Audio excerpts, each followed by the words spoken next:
여러분 안녕하세요. 반갑습니다. 비단금TV의 비단금입니다. 아침 저녁으로 쌀쌀한 날씨에 여러분들이 건강 체크 잘 하셔서 항상 즐거운 시간 보내시고 건강한 하루를 보내시길 바랍니다. 자, 그럼 오늘도 여러분들과 함께 발빠른 북한 뉴스를 여러분들께 전하려고 찾아왔습니다.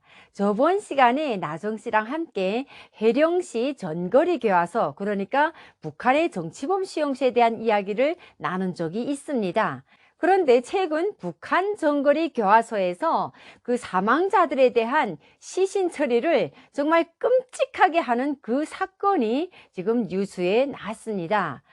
북한 정거리 교화소 하게 되면 최고의 악명 높은 정치범 수용소거든요. 그리고 탈북민들이나 또는 북한 정부에 대한 반감을 가지고 있다거나 이런 사람들에 한한 죄인을 취급하는 정치범 수용소죠. 그런데 북한의 정치범 수용소, 특히나 전거리 교화소, 이런 교화소들을 보게 되면요, 일단 죄를 짓고 들어가면 하늘을 쳐다보지 말라, 이 정도로 사람 취급을 안 하고 짐승보다 못한 취급을 받습니다. 그런데 최근에 북한 정거리 교화소에서 화장터에서 화장을 한다, 죄인들이 교화소 생활을 하다가 죽으면 죄를 다 청산하지 못하고 깨끗하게 씻지 못하고 죽었기 때문에 가족들이 품으로 돌려보내지 않고 그 자리에서 화장을 하는데, 정말 화장을 깨끗하게 처리를 못해서 개들이 다 사람이 뼈를 물고 다닌다라는 최근 소식통이 있습니다. 이전에 북한에서는 2006년도인가 그때부터 화장터가 나오기 시작을 했거든요. 그 전에는 다 사람이 사망하거나 하게 되면 산에 이제 산소를 이용을 했었는데, 하도 산에 산소에 그것도 자리가 모자라고 막 산이 뭐 온통 산소 묘지들로 꽉 차고 이러다 보니까 언제부턴가 이제 산림도 조성해야 되고 이렇게 한다라는 방침이 나오면서 화장터가 새로 생기기 시작을 했습니다. 그런데 화장터도 북한의 지역마다 다 생기기 시작한 그 시점은 아마도 틀릴 거라 생각을 합니다. 그런데 제가 살던 지역에는 2006년도부터 화장터가 나왔거든요. 그런데 그 화장터가 지금 북한 정거리 교화소에도 화장터가 생겼다라고 합니다. 죄수들이 죽으면 어디겠다 묻을 때도 뭐 제대로 되어 있지 않고 하다 보니까 화장을 해버린다라고 합니다.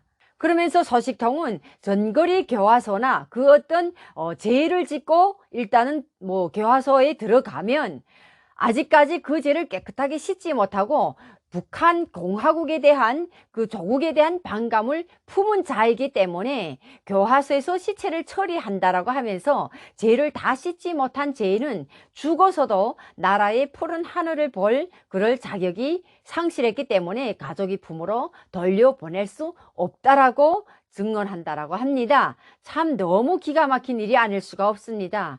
북한 사회는요, 죄를 지으면 완전 정말 짐승, 개보다도 못한 취급을 받습니다. 그리고 저는 대한민국에 와서 정말 얼마나 그 애완용 개들이나 이런 짐승들도 마음대로 죽이면 처벌을 하지 않습니까? 이렇게 짐승들한테도 정말 마음대로 처벌할 수 없는 이런 사회인데, 어떻게 북한 사회처럼 사람의 목숨을 정말 파리 목숨처럼 여기는 이런 사회는 세계적으로도 없다고 생각을 합니다. 북한의 그 정거리 교화소 옆에 아마도 불망산이라고 있는 것 같습니다. 그래서 그 불망산이라는 곳에 화장터를 만들어 놓고 시체를 불태우는데, 그 뼈가 잘 태워지지 않아서 교화소에 사는 교화국 산하 보위원들이 개들을 아마 키우잖아요. 그러면 집에서 키우는 그 짐승 개들이 사람 뼈를 물고 다니는 것들을 종종 볼 수가 있다라고 이제 소식통이 전하고 있습니다. 원래 화장은 시신을 높은 온도의 불로 이제 1시간 이상 테러 만드는 그 장례 방식이라고 합니다.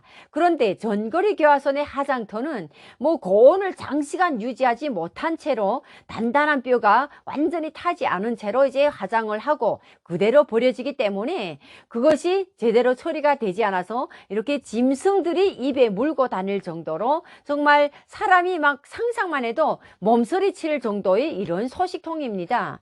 제가 지금 여러분들과 이런 이야기를 하면서도 정말 몸서리가 쳐집니다. 어떻게 사람을 죽어서도 이렇게까지 뭐 정말 하늘을 벌 수 없는 이런 죄인이라고 이렇게 해도 되는 겁니까? 야, 정말 북한 사회는 어떻게 이렇게 사람을 이렇게 처리하는지 정말 분노가 치솟습니다. 그리고 제가 하나원에서 올 때 실례를 하나 드릴게요. 저희가 하나원에서 올 때 여자들만 이제 모인 장소인데 그 속에 그 여자가 어떻게 하는 여자가 있었냐면 정신이 좀 돌더라고요. 어떻게 되냐면요, 이 여자도 정거리 교화소에 탈북을 몇 번 하면서 이제 붙잡혀서 들어갔다 나온 경력이 있는 여자인데, 이 여자가 어느 날 세탁을 다 널어놓는 그 세탁장이 있었어요. 그러니까 세탁을 하고 나면 이제 말려야 되지 않습니까? 이런 말리는 장소가 바깥에 있었는데 거기서 본인이 세탁만 걷어가면 되는데, 그러니까 본인 것도 아닌 다른 사람들이 옷까지 다 걷어가지고 이제 허실로 들어가는 겁니다. 그래서 보면 사람들이 자기 옷을 찾으러 가면 옷이 없지 않습니까? 그래서 여기저기 다니다 보면 이 여자가 그 옷을 하나름 안 하다가 이제 자기 침실에 가져다 놓은 거죠. 그래서 왜 그랬냐고 따지면 이 여자가 그 옷을 놓고 막 정신이 이상한 것처럼 놉니다. 막 이 옷을 자기 거라고 하면서. 그 다음에 이제 후에 알게 된 사실인데, 이 여자가 정치범 수용소에 들어갈 때 아기를 데리고 들어갔다라고 합니다. 아기와 함께 이제 들어갔는데 그 아기가 정치범 수용소에서 같이 생활을 하면서 이제 뭐 제대로 먹지도 못하고 영양실조로 죽었다 이거죠. 그 죽은 아기를 제대로 묻은 것도 못 보고 그렇게 하다 보니까 그때부터 이제 정신이 도는 겁니다. 그래서 빨래를 다 안고 이것은 내 아기라고, 막 나는 이 내 아기를 놓칠 수 없다, 내 아기를 왜 뺏어가냐고 막 세탁을 찾으러 온 사람들한테 막 이러면서 정신이 도는 여자를 봤었거든요. 이 정도로 지금 정신병도 돌고 있다라고 합니다. 그러면서 지금 북한 내 정치범 수용소 안에 여성들이 정신병 질환을 앓는다고 합니다. 그리고 또 그 정신병 질환을 앓지 않으면 또 비정상이랄 정도로, 그렇게 하지 않으면 버텨내기가 힘들 정도로, 얼마나 힘들면 정신병 돌 지경으로 이런 상황이 벌어지겠습니까? 그러면서 서식통은 정치범 수용소 내 여자들이 49 병원, 그러니까 49 병원은 북한에서 정신병 질환 환자들이 가는 곳이거든요. 그래서 북한에 있을 때 정신질환 환자들 보고 49 대상, 49 대상 이러면서 저희가 그때 그랬거든요. 그리고 지금 생각을 해보면 참 얼마나 그때 여성들이 힘들고, 여성들뿐만이 아닌 막 정신적 타격을 받거나 갑자기 생활이 힘들거나 이런 사람들이 정신이 휙 돌더라고요. 그런 사람들을 이제 49 대상이라고 49 병원으로 데리고 갔었던 그런 기억이 납니다. 그래서 지금 정치범 수용소 내 여성들이 49 대상으로 49 정신병 질환 환자를 앓는 여성들이 많다라고 소식통이 전하고 있습니다. 그러면서 특히 여기 소식통에서 전하는 내용이 여성 수감자 중에 78%가 정신 이상 질환 증세를 보이고 있다라고 합니다. 참 이게 너무 진짜 어처구니가 없고 기가 막힌 소식이 아닐 수가 없습니다. 그래서 원래 이 여성 수감자들이 기록한 작업량을 감당해야만 하는데, 이 수용소 안에서 환경으로 놓인 점도 문제점으로 꼽히는 데다가 정치범 수용소 여성들을 관리하는 그 안에 그 보위원들이 여성들을 막 강간하고 이런 일들이 수다하다 보니까 여성들이 막 정신병 질환을 앓는다라고 합니다. 정말 북한은 인권이라는 두 글자가 없는 이런 세상, 이런 사회입니다.